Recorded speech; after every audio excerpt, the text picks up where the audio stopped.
আজকে তোমাদের আমি পড়াবো control chart for variables chapter 11। এর আগের চ্যাপ্টারটা আমরা পড়িয়েছি কন্ট্রোল চার্ট ফর অ্যাট্রিবিউটস। তোমাদের যদি মনে পড়ে যে অ্যাট্রিবিউট কন্ট্রোল চার্ট আর ভ্যারিয়েবল কন্ট্রোল চার্টের মধ্যে পার্থক্য হচ্ছে অ্যাট্রিবিউট কন্ট্রোল চার্ট কেবল ইয়েস নো দিয়ে মেজার করতে হয়, ভ্যারিয়েবল কন্ট্রোল চার্ট এর ক্ষেত্রে ইয়েস নো না, রাদার কোয়ালিটি ক্যারেক্টারিস্টিক্সটা এমন যেটা একটা রেঞ্জের মধ্যে ভ্যারি করে। কি কোয়ালিটি ক্যারেক্টারিস্টিক্স হতে পারে যেটা একটা রেঞ্জের মধ্যে ভ্যারি করে? যেমন প্রোডাক্টের ডায়ামিটার, প্রোডাক্টের লেংথ, প্রোডাক্টের ওয়েট, অথবা প্রোডাকশন প্রসেসের টেম্পারেচার। এগুলো একটা ভ্যারিয়েবল স্কেলে ভ্যারি করে। তোমরা স্ট্যাটিস্টিক্স থেকে জানো যে একটা যে কোনো স্ট্যাটিস্টিক্যাল ডাটা দুইটা পসিবল ইম্পর্টেন্ট মেজারমেন্ট থাকে। একটা হচ্ছে তার মিন ভ্যালু, স্যাম্পল মিন অথবা পপুলেশন মিন, আর একটা হচ্ছে তার ভ্যারিয়েবিলিটি। ভ্যারিয়েবিলিটি মাপা হয় তার স্ট্যান্ডার্ড ডেভিয়েশন অথবা রেঞ্জ দিয়ে। স্ট্যান্ডার্ড ডেভিয়েশন এটা হলো পপুলেশন স্ট্যান্ডার্ড ডেভিয়েশন, এটা হচ্ছে স্যাম্পল স্ট্যান্ডার্ড ডেভিয়েশন, আর তার রেঞ্জ ভ্যালু দিয়ে। ভ্যারিয়েবল কন্ট্রোল চার্ট অনেক রকমের হতে পারে, X bar R chart, X bar S chart, moving range chart. এই তিনটা এই চ্যাপ্টারে আছে, আর পরবর্তীতে 4 আর 5 যে দুটো আছে, কিউসাম চার্ট আর ইডব্লিউএম এ চার্ট, এটা আছে চ্যাপ্টার 12-এ। আমরা এই তিনটা পড়বো। তার মধ্যে ব্রেকের আগে পড়বো এক্স বার আর চার্ট, ব্রেকের পরে পড়বো এক্স বার এস চার্ট এবং মুভিং রেঞ্জ চার্ট। আচ্ছা, প্রথমে আমরা এক্স বার আর চার্ট দেখি। তোমাদের যদি 3 সিগমা কন্ট্রোল চার্ট মনে পড়ে, 3 সিগমা কন্ট্রোল চার্টে আমি যেটা বলেছিলাম, বা কন্ট্রোল চার্ট প্রিন্সিপলস চ্যাপ্টারে, ধরো তুমি পানির পাইপ তৈরি করছো। যে পরিমাণ পানির পাইপ তৈরি করো তার ডায়ামিটার তুমি এনশিওর করতে চাও। এখন ডায়ামিটার এনশিওর করার জন্য তুমি প্রতিদিন 5টা করে পাইপ নিচ্ছ র্যান্ডমলি। 5টা পাইপ, এই যে 5টা পাইপ নিলে তার ডায়ামিটার মাপছো। 5টা পাইপের ডায়ামিটার মেপে সেটা যোগ করে স্যাম্পল সাইজ 5 দিয়ে যদি ভাগ দাও তাহলে স্যাম্পল মিনটা পাচ্ছ।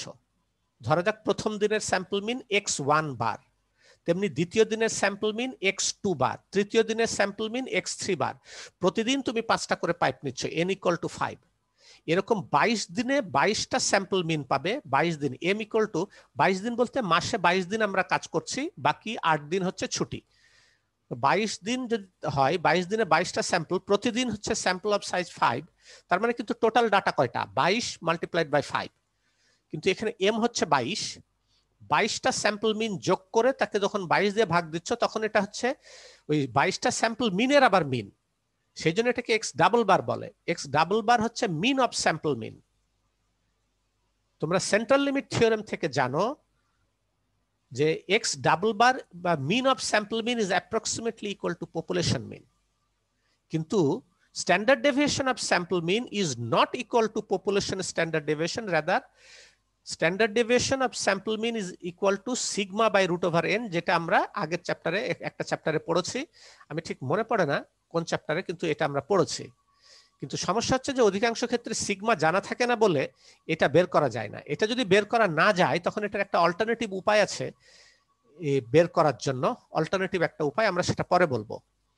আচ্ছা, এই যে control chart X bar R chart, এখানে বেসিক্যালি দুইটা চার্ট আছে, দুইটা চার্ট। একটা হচ্ছে এক্স বার চার্ট আর একটা হচ্ছে আর চার্ট। এটা দুইটা চার্ট আলাদা আলাদা ভাবে কনস্ট্রাক্ট করতে হয়, কিন্তু অ্যানালাইসিস করতে হয় একটার পর আরেকটা। তুমি যদি বলতে চাও প্রোডাকশন প্রসেস ইন কন্ট্রোল অথবা আউট অফ কন্ট্রোল, এটা বলার জন্য দুইটা চার্টই লাগবে। প্রথমে অ্যানালাইসিস করা হয় রেঞ্জ চার্ট, তারপরে অ্যানালাইসিস করা হয় এক্স বার চার্ট। আচ্ছা, এবার রেঞ্জ চার্টের জন্য আমাদের যেটা লাগবে যে প্রতিটা স্যাম্পলের রেঞ্জ ভ্যালু। তোমরা স্ট্যাটিস্টিক্স থেকে জানো অথবা স্কুলেও পড়েছো যে এক সেট ডাটার রেঞ্জ হচ্ছে তার ম্যাক্সিমাম মাইনাস মিনিমাম। তো প্রথম দিনের স্যাম্পল 5টা ডাটা, এটা হলো প্রথম দিনের স্যাম্পল থেকে যে 5টা ডাটা, 5টা ডায়ামিটার, তার ম্যাক্সিমাম মাইনাস মিনিমাম হচ্ছে R1, রেঞ্জ 1। তেমনি দ্বিতীয় দিনের ডাটা থেকে ম্যাক্সিমাম মাইনাস মিনিমাম তেমনি পেলে R2। এইভাবে 22টা রেঞ্জ ভ্যালু যোগ করে 22 দিয়ে ভাগ দিলে তুমি পাচ্ছ R বার। এটা মিন রেঞ্জ। এবার আমরা দেখি, যেটা একটু আগে বললাম যে এইটা যেহেতু পপুলেশন স্ট্যান্ডার্ড ডেভিয়েশন জানা থাকে না, তাই সিগমা এক্স বার বের করা যায় না। এটার অল্টারনেটিভ মেজারমেন্ট হচ্ছে সিগমা বার ইকুয়াল টু, এইভাবে লিখা হয় ক্যাপ, এটা ক্যাপ চিহ্নটা ক্যাপ চিহ্ন, sigma bar equal to R bar divided by d2। আর বারটা কি? Mean range. এই যে একটু আগে আমরা দেখালাম, আমি আগের স্লাইডে গেছি, এই যে mean range, mean range. R divided by d two. D two কি? ডি টু একটা কনস্ট্যান্ট ভ্যালু যেটা একটা টেবিল থেকে পাওয়া যায়। স্যাম্পল সাইজের এগেনস্টে পেজ 330-এ যাও, পেজ 330-এ টেবিল বি আছে, ওখানে স্যাম্পল সাইজ ধরা যাক আমরা যে পাইপের কথা বললাম 5টা pipe, sample size n equal to 5 এর জন্য ডি টু ভ্যালু পাবে। দেখো ডি টু একটা প্যারামিটার আছে, ডি টু ভ্যালু পাবে, সেই ডি টু ভ্যালু বসালে তুমি এইটা পাচ্ছ। এবার একটু আগে আমি বললাম যে বেসিক্যালি এখানে দুইটা কন্ট্রোল চার্ট আছে, একটা হচ্ছে এক্স বার চার্ট আর একটা হচ্ছে রেঞ্জ চার্ট। তো রেঞ্জ চার্টের জন্য আপার কন্ট্রোল লিমিট এটা, লোয়ার কন্ট্রোল লিমিট এটা, সেন্টার লাইন এটা। এটার অনেক বড় ডিরাইভেশন আছে, ডিরাইভেশনটা আমি পড়াচ্ছি না এখন, ডিরাইভেশনটা দরকার নাই, পরীক্ষায় ডিরাইভেশন আসবে না।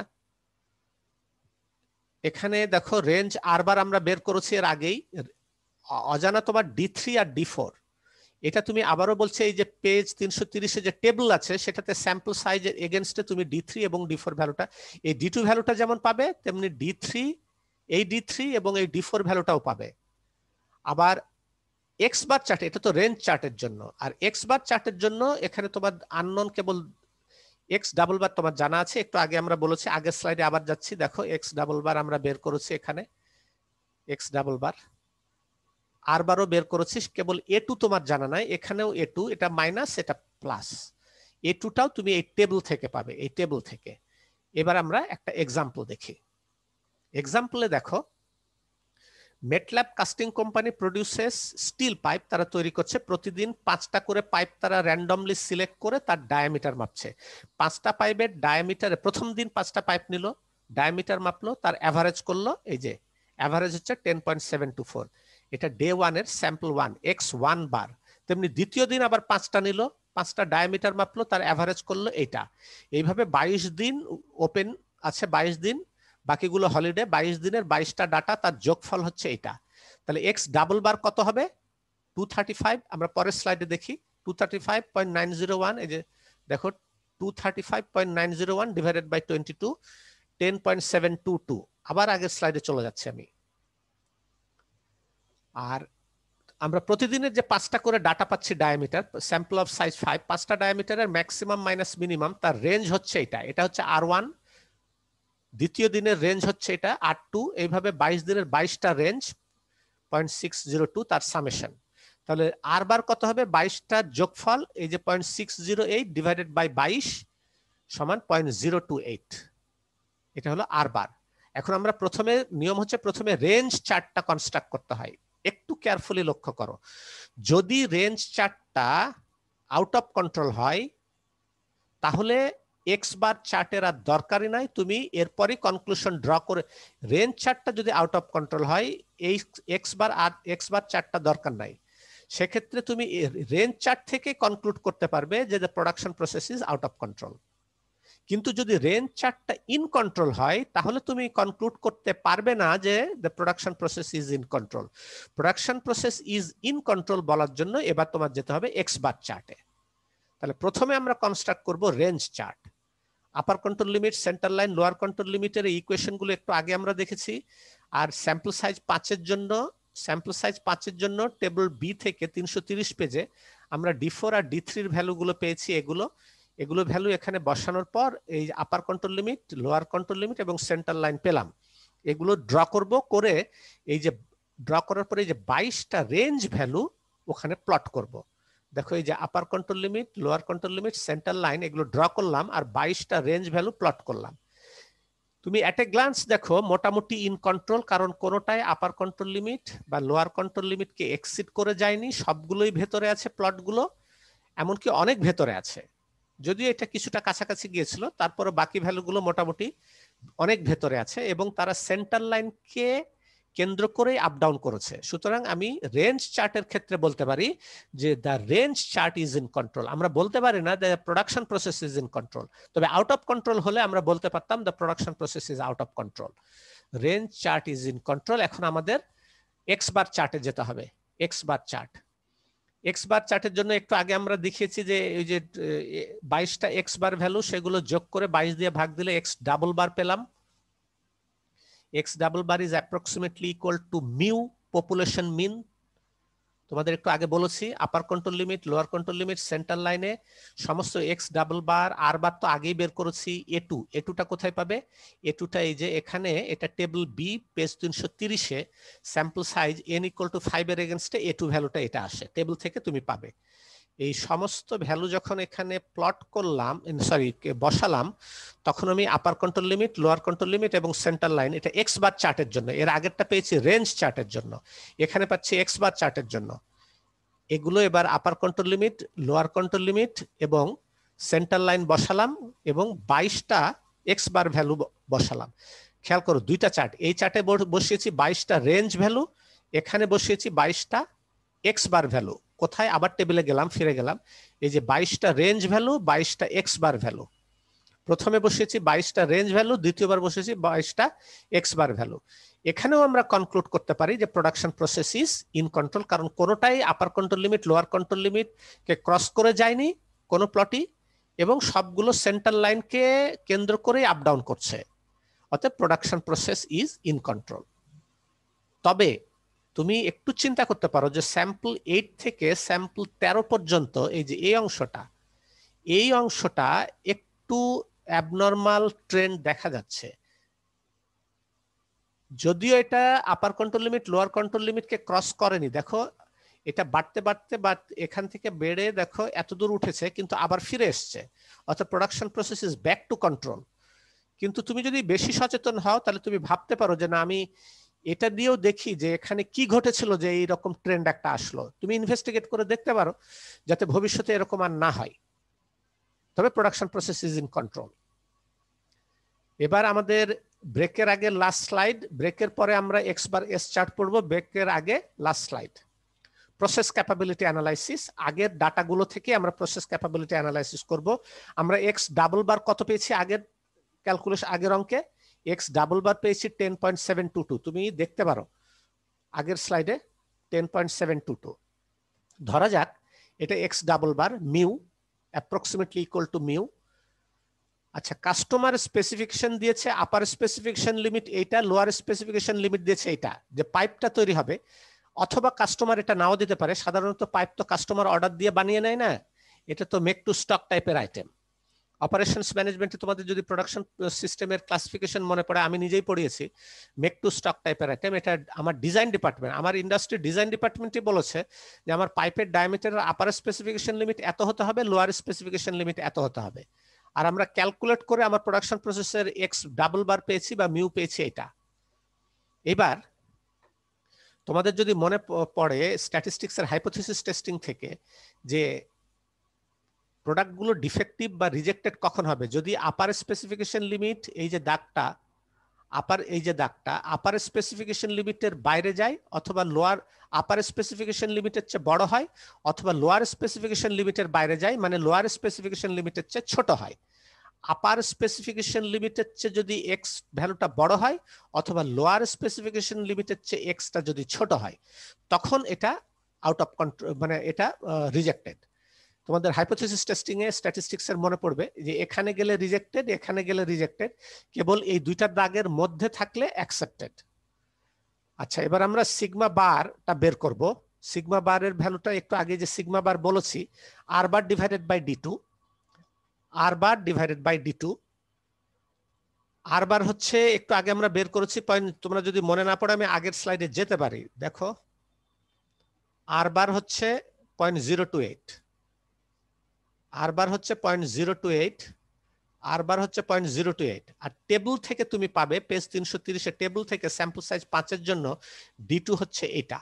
এই দুটা ভ্যালু বসালে আমরা সিগমা বার পাচ্ছি 0.012। এবার আমরা দেখব যে আপার স্পেসিফিকেশন লিমিটের চেয়ে বড় হবে, তার মানে রিজেক্টেড রিজিয়ন, এবং লোয়ার স্পেসিফিকেশন লিমিটের চেয়ে কম হবে, এটাও রিজেক্টেড রিজিয়ন। আপার স্পেসিফিকেশন লিমিটের চেয়ে বড়, তোমরা জানো স্ট্যান্ডার্ড নরমাল ভ্যালু কি করে বের করতে হয়, জেড, এটাকে যদি জেড এ কনভার্ট করি তাহলে এক্স মাইনাস মিউ বা X double bar, X minus mu বা X double bar divided by sigma bar. X হচ্ছে এটাকে স্ট্যান্ডার্ড নরমাল ভ্যালুতে কনভার্ট করতে চাচ্ছি, এই ভ্যালুটা 10.75 মাইনাস এক্স ডাবল বার, এর আগে আমরা বের করেছি এক্স ডাবল বার, এই যে X double bar, divided by sigma bar, এই যে সিগমা বার। সেখানে আমরা পেলাম এই ভ্যালুটা, আর লোয়ার স্পেসিফিকেশন লিমিটের বাইরে এই ভ্যালুটা। তাহলে দুইটা ভ্যালু যোগ করলে আমরা কত পাচ্ছি? এইটা। তোমাদের যদি এম্পেরিক্যাল রুলটা মনে পড়ে, এম্পেরিক্যাল রুল যে প্লাস মাইনাস 3 সিগমা লিমিটের বাইরে কত পার্সেন্ট ডাটা যায়? 0.27%। এটা কিন্তু 0.27%-এর চেয়ে অনেক বেশি। আর যদি ওইটা তোমাদের মনে পড়ে, প্রতি 10,000 প্রোডাক্টে 26 বা 27টা প্রোডাক্ট বাইরে যায়। 26ও বলতে পারো, 27ও বলতে পারো, এটা নির্ভর করছে তুমি কতটা ডিজিটের পর, ডেসিমালের পর কতটা ডিজিটের পর তুমি রাউন্ড আপ করছো বা ডাউন করছো। আচ্ছা, এটা তাহলে দেখো, এটা যদি হয় এই অঙ্কে যে 0.0435, তার মানে প্রতি 10,000 প্রোডাক্টের জন্য 435টা প্রোডাক্ট ডিফেক্টিভ। কিন্তু স্ট্যান্ডার্ড এম্পেরিক্যাল রুল বলছে যে 435টা অনেক বড় ভালো, তোমার ম্যাক্সিমাম হওয়ার কথা 27টা, সেখানে 435টা, 27টা বা 26টা, এটা সেখানে 435টা। এখান থেকেও বোঝা যায় যে প্রোডাকশন প্রসেসটা কিছুটা সমস্যা আছে।